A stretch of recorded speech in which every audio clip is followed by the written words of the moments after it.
کہاوت ہے کہ جب تک سانس تب تک آس۔ زندگی اور موت کے درمیان پل صرف ایک سانس کا ہے۔ سانس اور روح کے درمیان گہرا راز، تنفس کا ہر لمحہ زندگی کی ضمانت ہے۔ کیا آپ اپنی سانسوں کی اہمیت کو سمجھتے ہیں؟ تو دوستو، کیا آپ جاننا چاہتے ہیں کہ ہماری سانسیں ہمارے لیے کیا پیغام رکھتی ہیں؟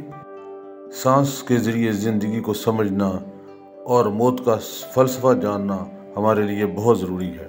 سانس کی آزادانہ آمد و رفت زندگی کی امید ہے۔ جیسے ہی یہ عمل رک جائے، جسم مٹی کا ڈھیر بن جاتا ہے۔ یہی سانس ہمیں زندہ رکھتی ہے اور اسی پر ہماری حیات کا انحصار ہے۔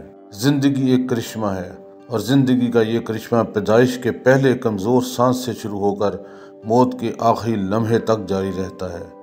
ہر جاندار کی زندگی، چاہے انسان ہو یا حیوان، صرف اور صرف سانس کے آنے اور جانے پر منحصر ہے۔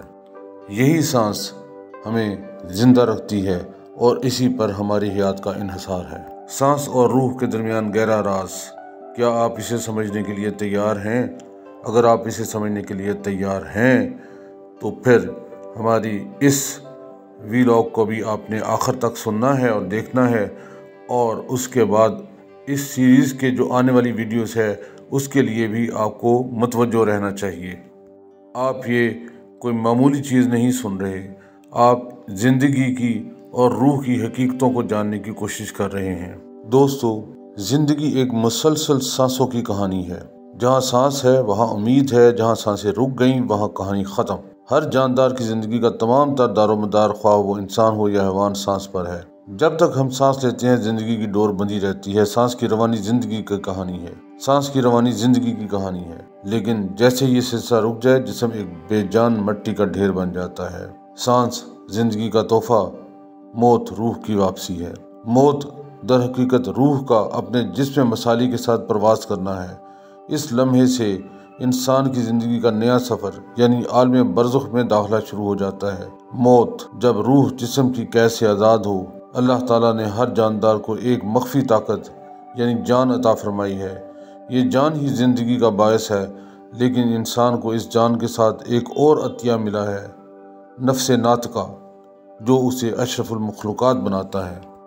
جب روح جسم سے پرواز کرتی ہے، اس کے اعمال نامے کی حقیقت بھی ساتھ چلتی ہے۔ قرآن پاک کے مطابق ہر عمل کا نقش جسم مثالی پر منقوش ہوتا ہے اور روح عالم برزخ میں پہنچتے ہی اپنے اعمال کی جزا یا سزا کا سامنا کرتی ہے۔ انسان کا عنصری جسم اس وقت تک مردہ تصور نہیں کیا جاتا جب تک کہ روح اپنے جسم مثالی کے ساتھ انسان کے عنصری جسم میں سے مکمل طور پر پرواز نہیں کر جاتی۔ اس کے عنصری جسم سے روح کا اپنے جسم مثالی کے ساتھ پرواز کر جانا گویا انسان کی مکمل موت کا باعث ہے۔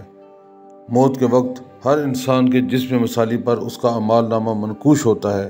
اس دنیا میں اس کے تمام نیک و بد اعمال کے نقوش اس کے جسم مثالی پر خود بخود قائم ہوتے چلے جاتے ہیں، یعنی اس کے تمام اعمال کی فلم خود بخود تیار ہوتی چلی جاتی ہے، جیسا کہ قرآن پاک میں بھی ذکر آیا ہے۔ جب روح اپنے جسم مثالی کے ساتھ اس جسد عنصری سے پرواز کر کے عالم برزخ میں داخل ہو جاتی ہے تو اپنے اعمال نامے کے مطابق جزا و سزا پاتی ہے۔ تنفس انسانی جسم کا ایک نہایت ہی اہم فرض منصبی خیال کیا جاتا ہے، کیونکہ در حقیقت جسم کے باقی تمام فرائض کا انحصار تنفس پر ہے۔ انسان کچھ عرصے کے لیے بغیر کھانے کے زندہ رہ سکتا ہے اور اسے کم عرصے کے لیے بغیر پانی وغیرہ پینے کے زندہ رہ سکتا ہے، لیکن بغیر تنفس کے اس کی زندگی تھوڑا عرصہ بھی باقی نہیں رہ سکتی۔ تو سانس کا سب سے عظیم کرشمہ یہ ہے کہ سانس آپ کے اندر زندگی کی علامت ہے۔ اس کی اہمیت کو سمجھیے اور آنے والے پروگراموں کے لیے اس چینل کو سبسکرائب کیجیے تاکہ آپ سانس کے ذریعے سے زندگی اور آخرت کی کامیابیوں کا ایک پورا باب جان سکیں۔ اللہ تعالی ہم سب کا حامی و ناصر ہو۔ خدا حافظ۔